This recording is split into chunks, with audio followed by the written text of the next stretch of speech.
Não, dizendo que o comércio de armas de fogo e munição não deve ser proibido no Brasil. Logicamente, se o comércio de armas de fogo e munição não deve ser proibido, é porque essas armas serão comercializadas. E a arma ser comercializada para o cidadão significa ele ter o direito de posse. Logo, em 2005, se atendeu por vontade popular, embora a pergunta tenha sido formulada com relação ao comércio, se atendeu à manifestação da população brasileira que manifestou, por sua maioria, em consulta direta, o direito de possuir, de ter o direito de possuir uma arma de fogo, o direito de poder adquirir uma arma de fogo, o direito de poder adquirir munição para sua arma de fogo. Até porque a pergunta em 2005 era se o comércio de armas de fogo e munição deve ou não ser proibido no Brasil. E a população brasileira, por sua maioria esmagadora, digo eu, votou pelo não. Não deve ser proibido, ou seja, a população deve ter o direito de adquirir arma de fogo e de adquirir munição, lógico, de maneira lícita, de maneira legal, obedecendo todos os devidos processos. Com relação à idoneidade, que o pessoal chama de cidadão de bem, né, a idoneidade ela é comprovada dentro dos processos de aquisição de armamento, e veja bem, não estou falando nem só do porte, que é algo até mais criterioso, como da aquisição, deve ser comprovada com a apresentação de certidão negativa de antecedente criminal, fornecida pela Justiça Federal, pela Justiça Estadual, incluindo os juizados especiais criminais, primeira instância, segunda instância, Justiça Militar, Justiça Eleitoral, e há sim a exigência de que a pessoa não esteja respondendo a nenhum inquérito. Vamos supor que o cidadão já tenha adquirido a sua arma de fogo, cumpriu todos os requisitos, apresentou todas as certidões, comprovou ter residência fixa, ter uma fonte de renda lícita, passou pela avaliação psicológica, que não é feita por qualquer psicólogo, ela só é aceita se for pelos psicólogos que foram credenciados pela Polícia Federal, cujos nomes e números de registro constam no site da Polícia Federal, para que qualquer cidadão do Brasil possa acessar e saber quem eles são. E também passou pela análise de tiro, a prova prática de avaliação técnica de manuseio. Se a pessoa passou por tudo isso e recebeu autorização para adquirir a sua arma, tem a sua arma dentro de casa ou dentro do seu estabelecimento comercial, se ele for responsável legal pelo estabelecimento comercial, não tendo ainda autorização para transitar com ela, e ele vier, por qualquer razão que seja, a responder a um inquérito, ele fica obrigado a, num prazo de 60 dias, transferir esta arma para uma outra pessoa habilitada, sob pena de perdimento desse bem, pelo simples fato de estar respondendo a inquérito. Vamos supor aí que daqui a 3 meses, 90 dias, ou 65 dias, o inquérito seja arquivado, ele sequer chegue a responder um processo criminal como réu, e ele não seja culpado, ou seja, ele está absolvido, não tem mais nada contra ele. Aí ele vai ter que se habilitar novamente para poder adquirir uma arma de fogo. Vejam como a legislação é restritiva. E isso que eu falei aqui é só da posse. Com relação ao porte, os critérios são muito mais severos. Não é qualquer pessoa que consegue passar na avaliação psicológica, que é bem criteriosa, e na avaliação prática de manuseio, que é muito criteriosa. Se a pessoa não treina muito, se não for um competidor, ele não dá conta de passar naquela prova. Ela é difícil. Deixa eu chegar também no doutor Everton, já que ela chega também no doutor Alexandre. Doutor Everton Nobre, quando se fala no posse de arma, na sua aquisição, dentro do que a lei está exigindo, normalmente a gente pensa logo no gênero masculino, ou seja, o homem indo ali para poder buscar realmente aí o seu porte, então a sua posse. E o gênero feminino está muito preocupado com essa questão, dentro da questão dos direitos humanos. Como é que você vê também essa preocupação das mulheres em relação a essa liberação, caso realmente fique, se transforme em lei essa aquisição do porte ou da posse de arma? Como é que você vê a preocupação do gênero feminino? Walter, eu estou muito feliz com essas perguntas, porque aqui eu tinha escrito Lei Maria da Penha, eu queria falar sobre isso. E parece, pois é, exatamente, parece que foi combinado.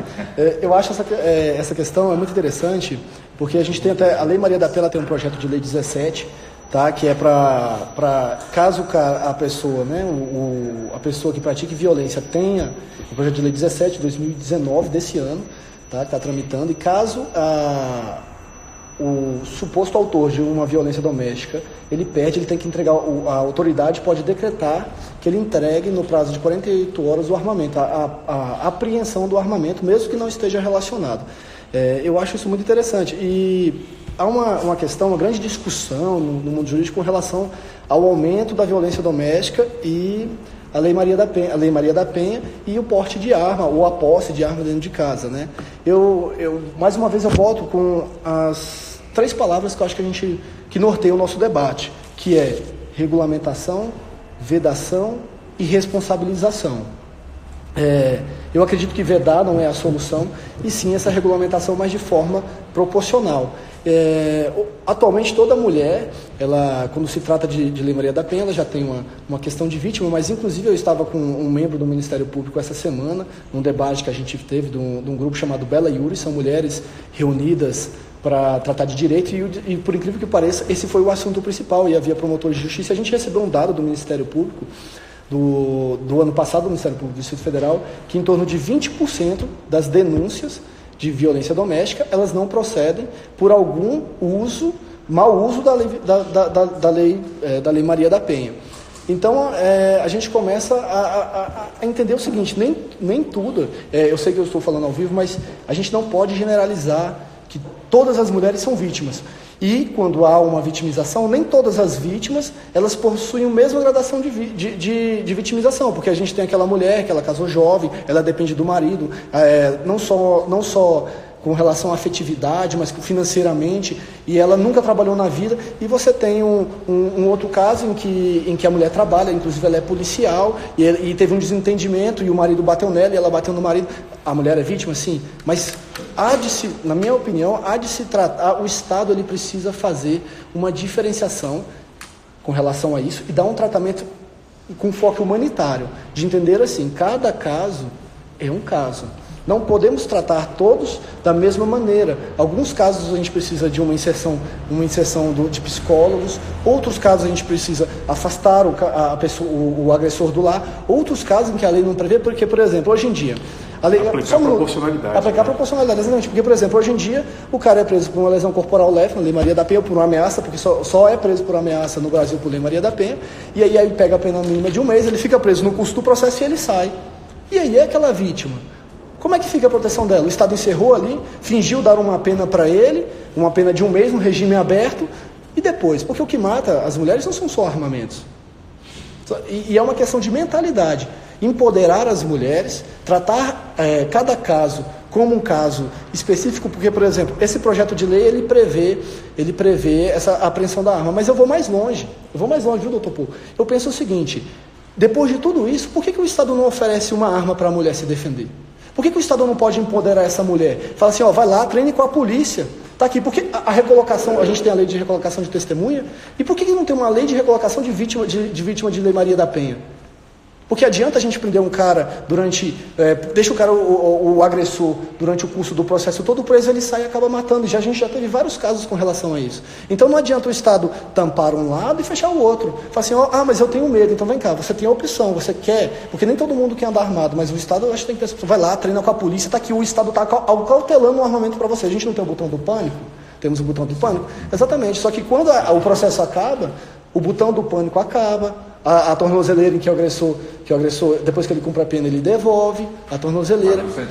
Mas o sentimento, em 1 mês, o sentimento não vai embora, o sentimento de posse, aquele sentimento. Então eu acho que a gente começar a empoderar e responsabilizar as pessoas. Responsabilizar o agressor na medida da sua postura, com relação a ter um processo mais eficiente, não digo não só o curso do processo, mas um resultado do processo mais eficiente e um pós-processo eficiente, e empoderar a mulher para que ela possa realmente se defender, seja recolocando ela em um novo lar, seja ela tirando ela daquele local, seja até dando um armamento para ela e um treinamento para ela se defender. Olha, está aqui. Não falo de porte, mas eu falo que a maioria dos casos esmagadora acontece dentro de casa.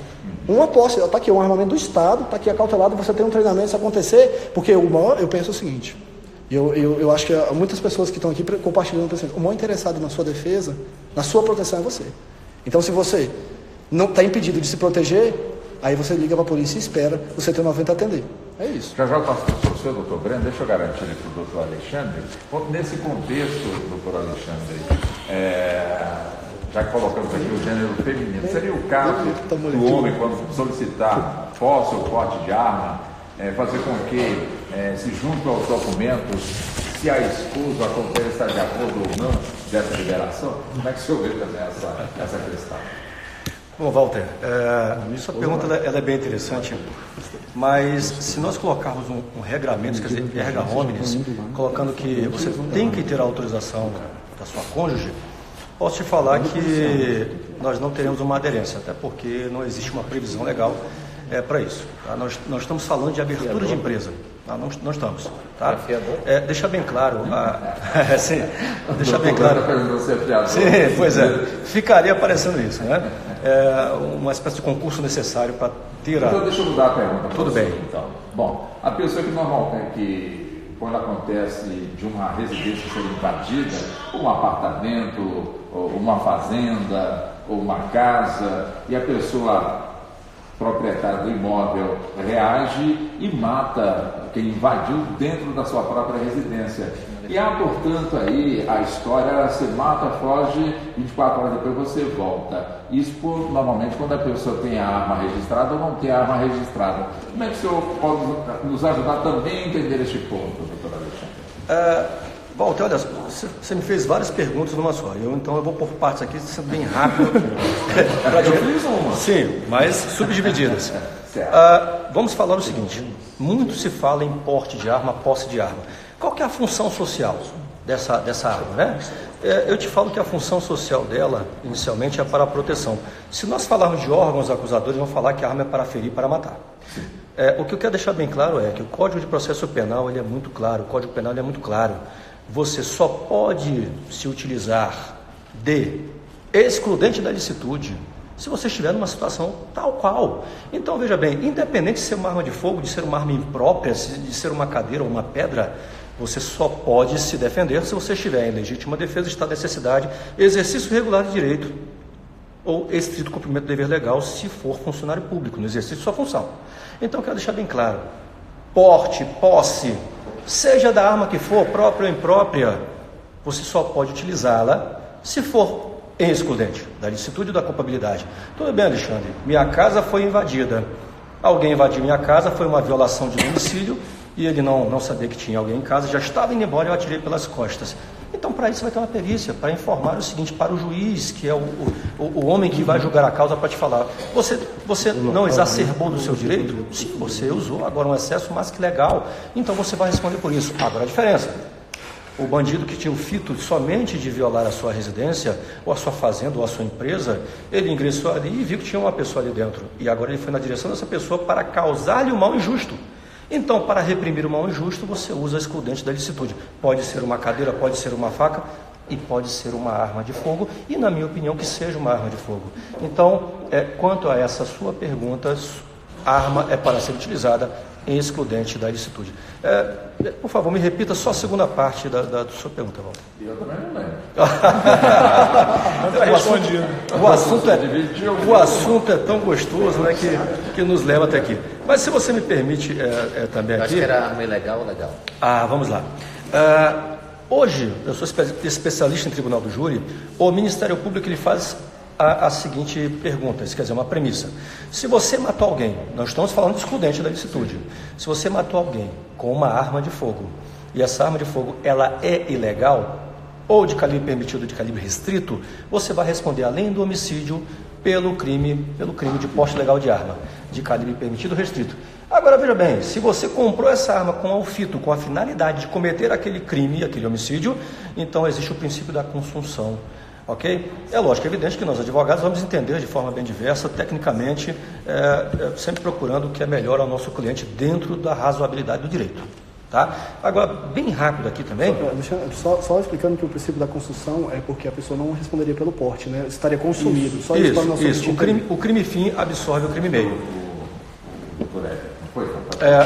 E aqui bem rápido, deixar claro aqui aos meus amigos CACs, Paul, o Everton, nós somos CACs, quer dizer, colecionador, atiradores e caçadores.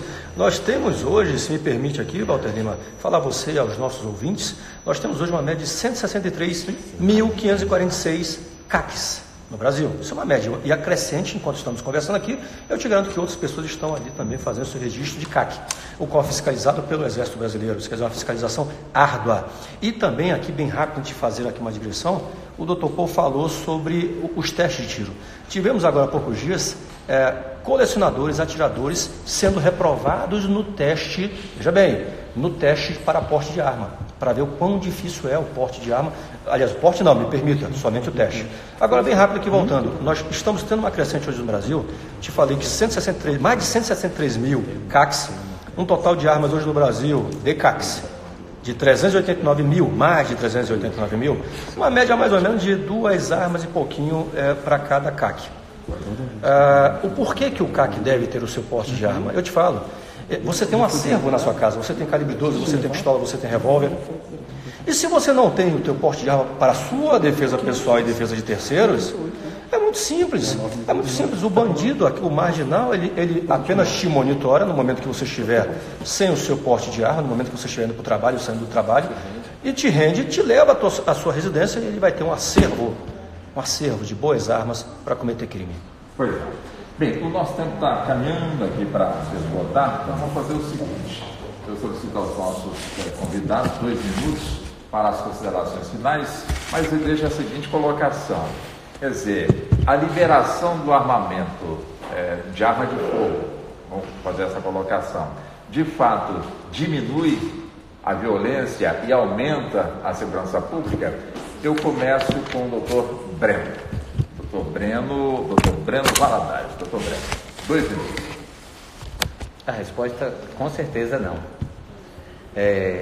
A segurança pública, ela é um debate totalmente diferenciado com relação à venda e ao comércio, à possibilidade de você portar ou ter uma arma em casa.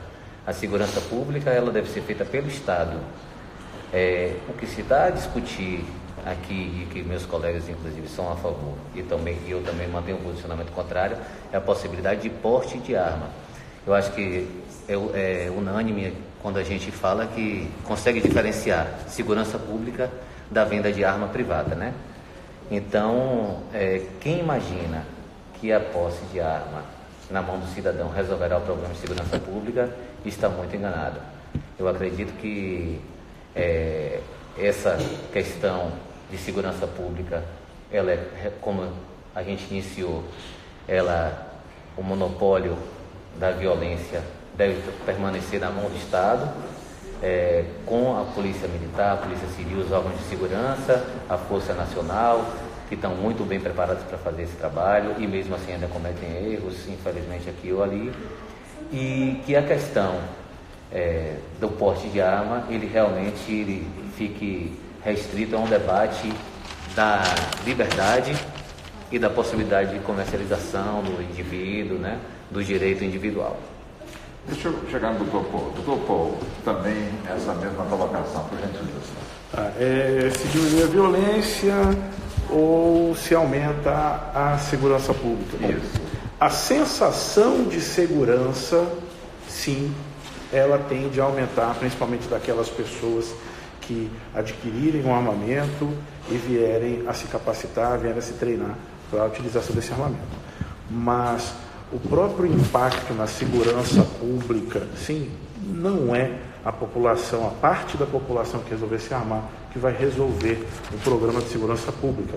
Isso vai resolver o problema de segurança pessoal dele, o problema de segurança da casa dele, do comércio dele, ou se ele exerce uma atividade profissional de risco, que ele está mais exposto, e aí ele deve sim ter o porte de arma de fogo, ele poder transitar nos lugares onde ele costuma transitar, pessoas mais expostas, porque estão aí passíveis a sofrer um atentado.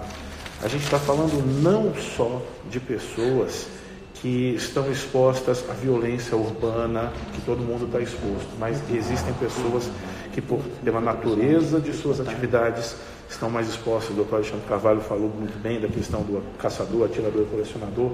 São pessoas que às vezes têm 2 armas, 20 armas, 30 armas em seus acervos, armas que são utilizadas para competição ou para caça de diversas espécies, tudo com autorização, sonho de consumo para um bandido médio. Né?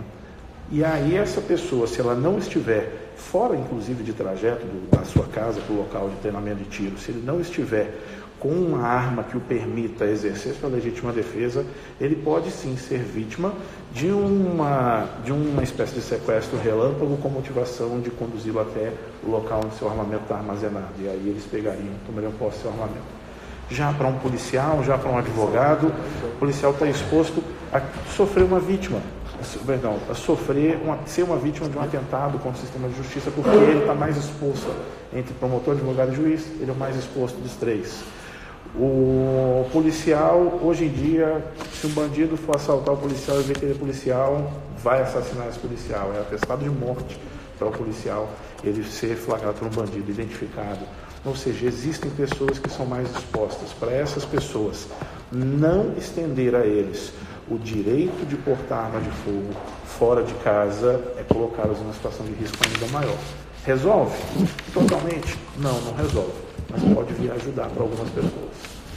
Doutor Antônio Carlos também, por gentileza. Bem, Walter, eu concordo com o que o Dr. Paul falou, no sentido de que quem tem o direito a se defender vai ter essa sensação, essa sensação verdadeira de que está se defendendo, de posse de uma arma ou portando uma arma. E outra coisa, o bandido ele vai pensar 2 vezes antes de chegar em alguém. Hoje em dia você está no sinal, você está no carro, você está em casa, estacionando o seu carro, chega o bandido e entra na cara dura e mete o revólver na sua cara, mete a pistola na sua cara e te assalta, independente de você estar com a sua esposa, com seus filhos, com a sua mãe. Com o porte de arma, ele vai pensar 2 vezes antes de invadir uma residência. Ele vai pensar 2 vezes antes, e o porte é a posse. Ele vai pensar 2 vezes antes de invadir um estabelecimento. Nos arrebaldes de Brasília, na periferia de Brasília, não é difícil você ver distribuidoras de bebida, bares, farmácias, as pessoas trabalhando dentro da grade. Dentro da grade. Cadê o nosso direito de ir e vir e permanecer? Está cerceado. E estão cerceando isso ao passo que estão dando para o bandido a liberdade de andar por aí armado, porque não tem efetivo necessário e nem suficiente para coibir o bandido andar armado. Eles não param todo mundo, não tem efetivo para isso.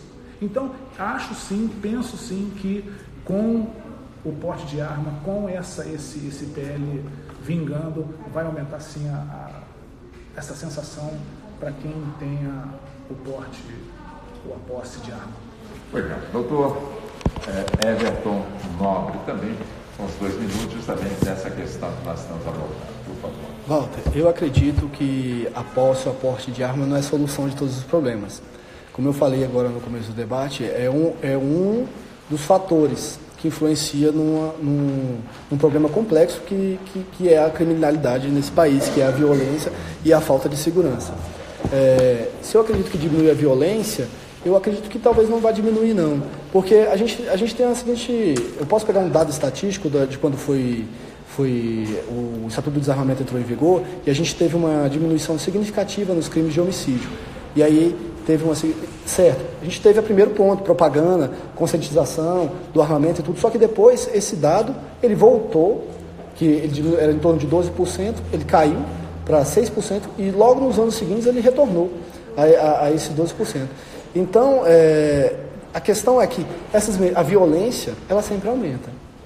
a violência, a criminalidade, ela sempre aumenta. Seja porque a gente tem a cifra oculta, que são aqueles crimes que não são apurados. Então, hoje a gente tem empoderamento da mulher, que vai registrar a ocorrência, a gente tem empoderamento do cidadão, que começa a acreditar no Estado, no sistema de persecução penal, então ele vai lá e registra uma ocorrência, igual o doutor Povo falou aqui, falou assim, olha, não é o ideal, assim, mas a maioria das pessoas não registram. Então, o ideal é que todas as pessoas registrem. E com a credibilidade dentro do Estado, as pessoas registram, e isso tende a ser uma melhora, porque a gente tem que pensar positivo.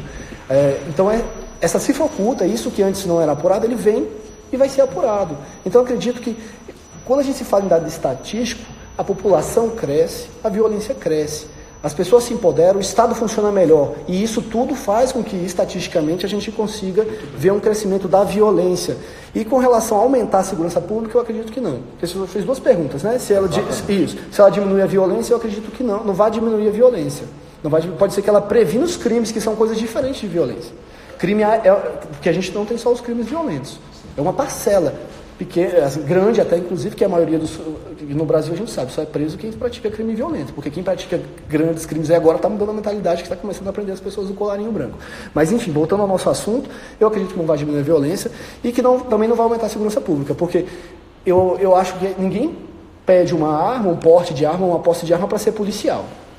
Então o objetivo não é esse, o objetivo não é ser policial, não é exercer policiamento, não é cumprir dever de polícia de quem tem o porte de arma, e sim se defender. E se defender, entendo eu que se trata de segurança privada. Significa que aquela pessoa que ela é muito interessada na defesa dela, ela está tomando as medidas para se defender porque ela tem medo de alguma coisa.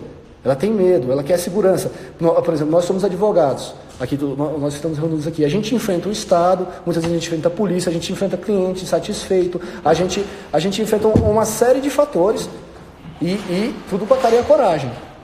E aí, quem é o interessado na nossa defesa? Porque se o advogado, posso dar um exemplo do advogado, se o advogado morre, quem é que vai bater na porta do Poder Judiciário? Quem é que vai pleitear a justiça? Somos nós que somos, em primeira instância, a justiça não acontece se o advogado não bater lá e falar, olha, está tendo uma injustiça aqui. Então, acho que eu respondi essa pergunta. Com toda certeza. Doutor Alexandre Carvalho, também esse questionário, por favor. Bom, muito obrigado, Walter, já aqui fazendo minhas considerações finais. Como o doutor Breno mesmo falou inicialmente, não existe mistura, não existe confusão. Quando nós falamos de posse e porte de arma, como eu já tinha externado anteriormente, é para você fazer a sua defesa ou de terceiros. Lembrando que se você erra em algum momento, o Estado te alcança, o Estado te pune, você vai ser processado e será julgado. Nós temos hoje, Walter, uma crescente gigantesca na aquisição de arma de fogo por conta de mulheres. As mulheres hoje, ontem mesmo fui a um stand aqui em Brasília e tinha 2 mulheres ali pedindo para fazer curso que sucessivamente iriam pedir a sua autorização para a compra de arma de fogo. Então, deixando bem claro o seguinte, não se quer aqui tomar em nenhum momento o lugar das corporações policiais como manda o artigo 144 da Constituição Federal Brasileira. Não, o que nós defendemos é que o cidadão possa se defender, porque fato é, quando você precisa, nem sempre a polícia estará lá. O que queremos apenas é uma chance de nos defendermos. Então você, cidadão comum, você, cidadão de bem, você, cidadão que é contra o porte de arma, saiba o seguinte, que aquele que tiver, porque hoje em dia está dificílimo conseguir, quase que impossível, mas aquele que tiver a autorização para portar uma arma, se ele errar na execução de sua defesa, esse erro vira crime. E esse crime ele é punido pelo Estado e punido com rigor. Então, deixando bem claro que não existe momento nenhum, vontade, ânimos de nos assenhorarmos do trabalho feito pelo Estado. Em momento algum. Queremos apenas uma chance de nos defendermos dentro da legalidade. Uma chance à vida, de não ter a sua mulher estuprada, não ter a sua filha morta e de não levar um tiro sem poder se defender. Eu acho que esse é o pleito de todos nós nessa tarde de hoje aqui, principalmente aqui com esse convênio da Rádio Justiça e da ABA. Agradeço, muito obrigado. Bom, doutor Breno Valadares, como diretor da Associação Brasileira de Advogados, os agradecimentos da Rádio Justiça pela instituição, mais uma vez nos receber para um debate tão importante em prol da população brasileira. A ABA é uma grande admiradora da Rádio Justiça e do trabalho que ela tem sendo feito, Walter, por você e por toda a sua equipe, também por todos os colaboradores da Rádio Justiça, na representação do Supremo Tribunal Federal aí para os ouvintes, né? a sociedade agradece, a Rádio Justiça, todos os membros da ABA agradecem, e dizer também a todos os advogados que queiram se filiar à ABA, a ABA está aberta para a divulgação do seu trabalho, com braços abertos para poder recebê-los, né? Crescermos juntos nessa profissão, fazer a defesa da sociedade. O advogado é fundamental para o funcionamento da justiça e, como vocês viram aqui, tem opiniões diversas, mas sempre, como vocês também presenciaram e puderam ouvir, o advogado defende com unhas e dentes seu cliente e suas teses. Então, Walter, em seu nome, quero agradecer, dizer que a ABA, sexta-feira estaremos aqui novamente, né, com outro tema, e dizer que a ABA está aberta para você, para a sociedade, e esperando que os advogados batam a porta aqui para a gente poder crescer juntos.